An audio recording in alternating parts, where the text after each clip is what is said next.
ভারতের নবনির্বাচিত বিজেপি দলীয় এমপি ও অভিনেত্রী কঙ্গনা রানাওয়াতের চরকাণ্ডে সরগরম নেট দুনিয়া। ইতোমধ্যে শোবিজের অনেকেই অভিনেত্রীর পক্ষে কথা বলেছেন, আবার কেউ দাঁড়িয়েছেন তার বিপক্ষে। এবার কঙ্গনার পাশে দাঁড়ালেন সাবেক প্রেমিক ঋত্বিক রোশন। একটি সময় গভীর প্রেম ছিল দুজনের। সম্পর্ক ভাঙার পর থেকে একে অন্যকে এড়িয়ে চলেন তারা। কিন্তু বিমানবন্দরে কঙ্গনাকে চড় মারা ঘটনার বিরোধিতা করা একটি পোস্টে লাইক দিয়েছেন ঋত্বিক। যেন এই লাইকের মাধ্যমে অভিনেত্রীর পাশে দাঁড়ালেন তিনি। ক্রিশ 3 কাইটসের মতো সিনেমায় একসঙ্গে কাজ করেছিলেন ঋত্বিক কঙ্গনা। এরপরই অভিনেতার বিরুদ্ধে প্রকাশ্যে আসে বিস্ফোরক খবর। কঙ্গনা অভিযোগ করেন, বিবাহিত হওয়া সত্ত্বেও তার সঙ্গে সম্পর্কে জড়িয়েছিলেন ঋত্বিক। পরে বিষয়টি নিয়ে কাদা ছোড়াছড়ি হয় বলিপাড়ায়। তবে সেসব অতীত, দুজনেই ভিন্ন পথে হেঁটে নতুন করে সাজিয়েছেন জীবন। এখন ঋত্বিকের জীবনে পদার্পণ হয়েছে সাবার। অন্যদিকে ভারতের নবনির্বাচিত সংসদ সদস্য কঙ্গনা।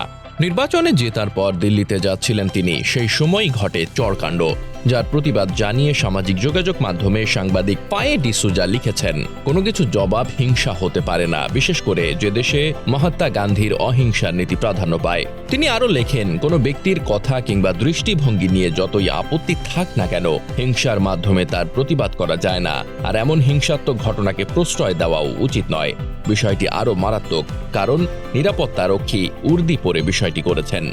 পায়ের সেই পোস্টেই নাকি লাইক দিয়েছেন ঋত্বিক। শুধু তিনি নন, আলিয়া ভাট ও সোনাক্ষী সিনহা, জুয়া আখতার, সোনি রাজদানরাও লাইক দিয়েছেন। এমনকি কঙ্গনার একাধিক বক্তব্যের সমর্থন না করলেও হিংসাত্মক প্রতিবাদের বিরোধিতা করেছেন রীতা ভরি, বিদীপ্তারাও। অন্যদিকে অভিযুক্ত সিআইএসএফ এর ওই নারী কনস্টেবল কুলবিন্দরের পাশে দাঁড়িয়ে তাকে চাকরির প্রস্তাব দিয়েছেন সুরকার বিশাল দাদলানি।